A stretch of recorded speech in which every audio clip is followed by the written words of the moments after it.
Mig langar í þessu skjávarpi að skoða fyrri hlutan af verkefnahefti númer 3 í setningafræðinni. Það er að segja verkefnin 1-5, blaðsíðurnar 1 og 2. Hér er ég með lausnina fyrir fram að mig og ætla að fara svona í gegnum hana og ná þá lítið að útskýra nánar svörin.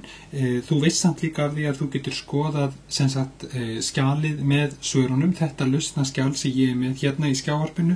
Þú getur líka skoðað það sem venjulegt skjal með því að finna það inn á námstendinu. Svo þú ræður og skoða bara hvað nýtist þér best.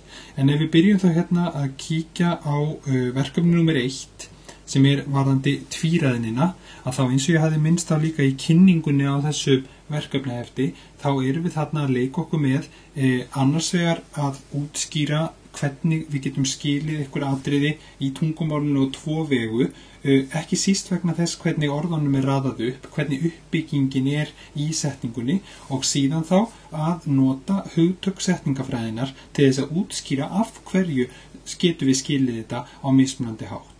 Í 1a að þar eins og ég segi hérna í lausninni þá er óljóst hvort að trúlofunin sem við þarna rættum, hvort að hún hafi átt sér stað á efri hæðinni, sem að staðsetningin sé þessi, eða að hvort við þekkjum ungu stúlkuna, þessa sem nefnd þarna, þekkjum hana af því að hún búi á efri hæðinni. Þá getum við ímyndað okkur að svo veri önnur ung stúlka, segjum til dæmis í kjallaranum á sama húsi og hann væri það þarna, hann Jón, að sem sagt ítreka að hann úttrúlofaðist ungu stúlkunni á efri hæðinni. Hann þekkir hana, eða við eigum þá að ímynda okkur að við þekkjum hana út frá því að þetta sé mitt unga stúlkan sem búi á efri hæðinni. Þetta er þá erum við búin að greina sjálfa tvíræðnina, en núna er þá spurningin hvernig getum við notað hugtök setningafræði til þess að útskýra þennan mögulega misskilning sem getur orðið eða þennan tvenns konar skilning. Þá er það að skilgreina hérna sérstaklega að það er auðvitað þessi hérna forsetningarliður sem máli snýst sem til hvers vísar þessi forsetningarliður.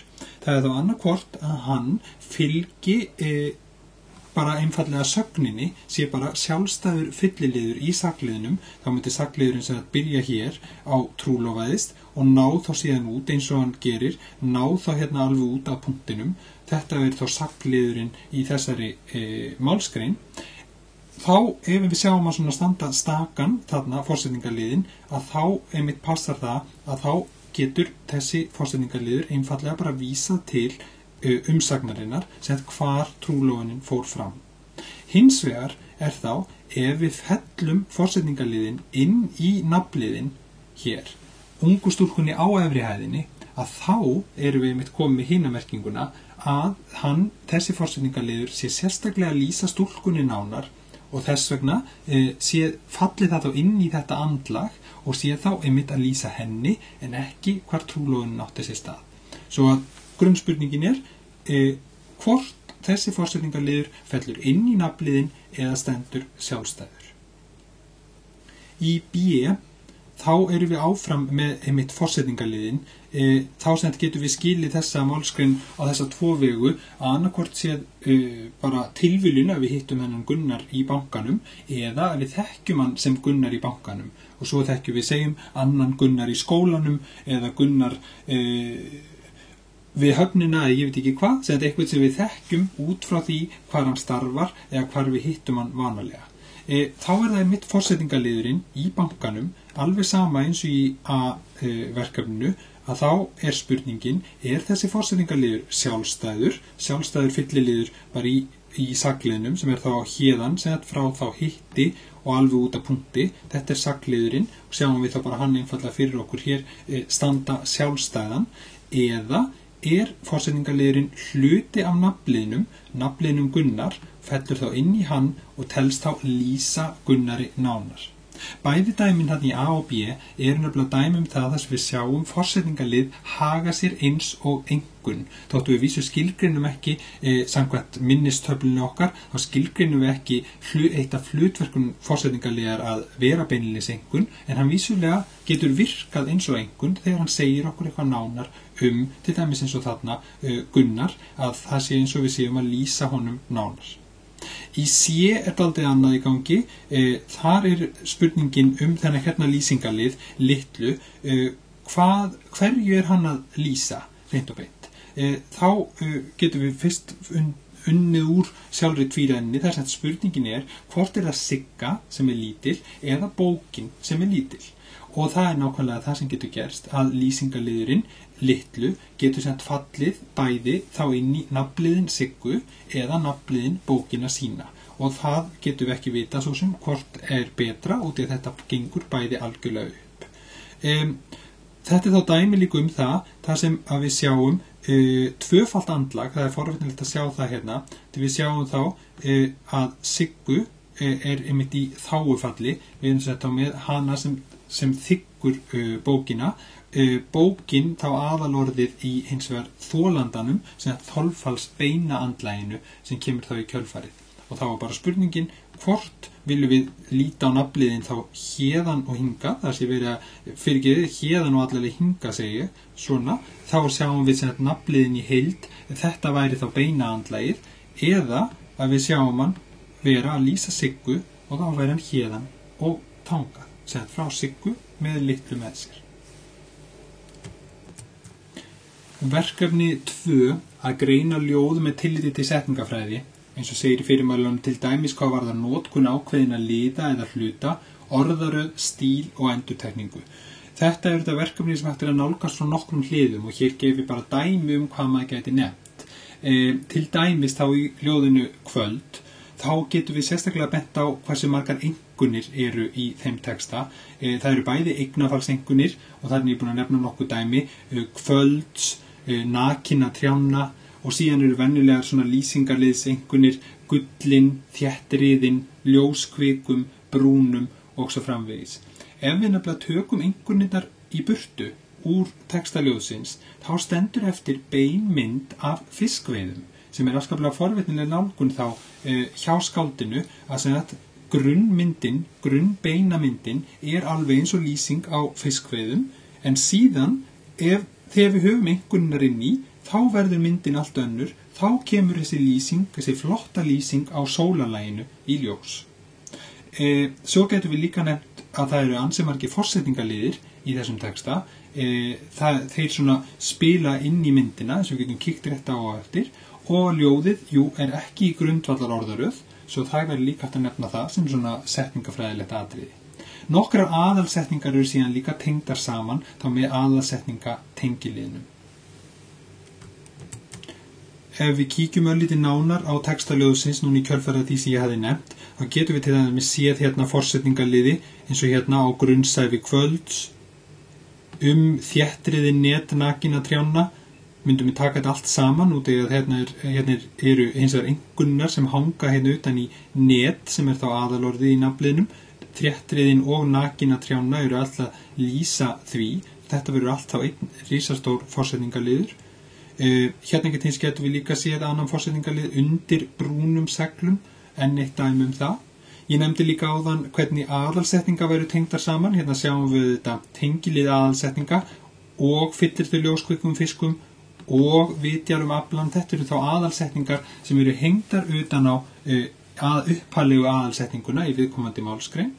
Svo eins og ég nefndi líka sérstaklega áberandi þá einkunnir, eignarfallseinkunnir og venjulegar einkunnir. Að sjáum við mitt hérna kvölds, gullin, þéttriðin, nakinna trjánna, sömuleiðis, ljóskvikum fiskum, brúnum seglum. Og ef við tækjum, eins og ég nefndi líka áðan, ef við tækjum þetta út, þá fengjum við þessa skýru beinu mynd af fiskveiðum. Við getum prófað að lesa ljóðið upphátt með því að taka út einkunnirnar og eignarfallseinkunnirnar og bera þetta saman, sjá hvað kemur út úr því, það er mjög forvitnilegt.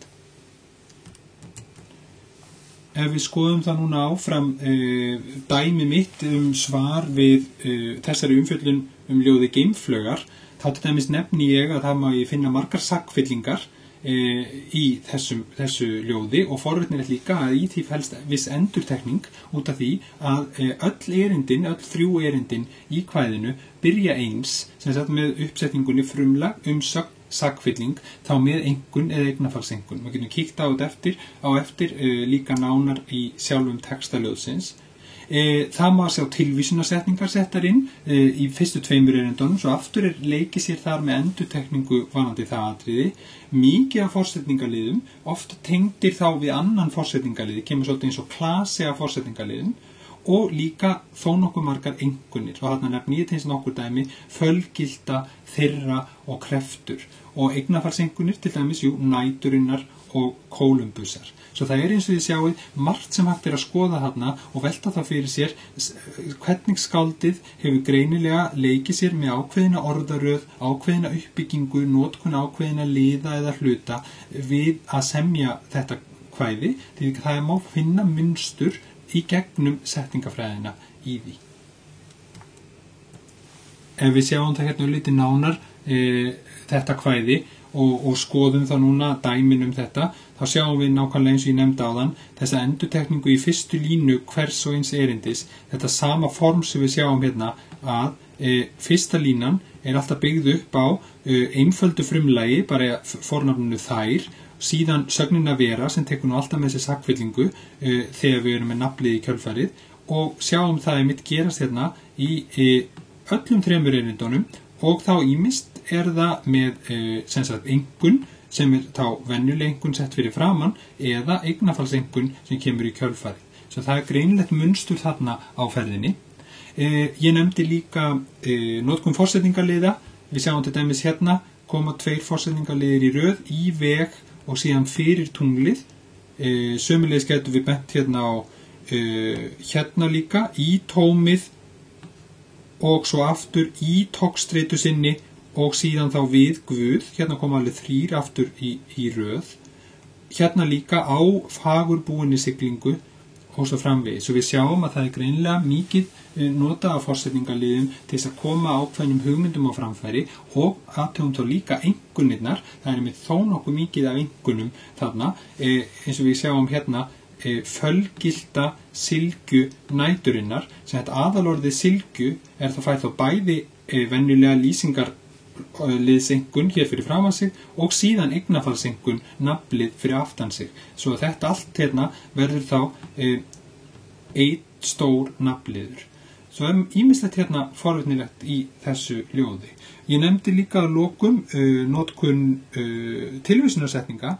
Hérna sjáum við mitt sem geysast í veg fyrir tunglið, og hérna líka fornvinn þeirra sem elska, og enn og aftur kreftur hnefi kynslóðar minnar sem hún slöngvar út í tómið. Svo það virkilega leikið sér líka með tilvísunarsetningarnar, munum þá líka að þær einmitt virka eins og einkunnir, svo þetta þá enn og aftur til þess að auka við myndina. Því það nú aldrei algengt einmitt í ljóðum að ná að koma með ríka og skýra myndmálið, svo að það nákvæmlega passar þá auðvitað við að við sjáum mikið af einkunnum og þá til dæmis líka tilvísunarsetningum.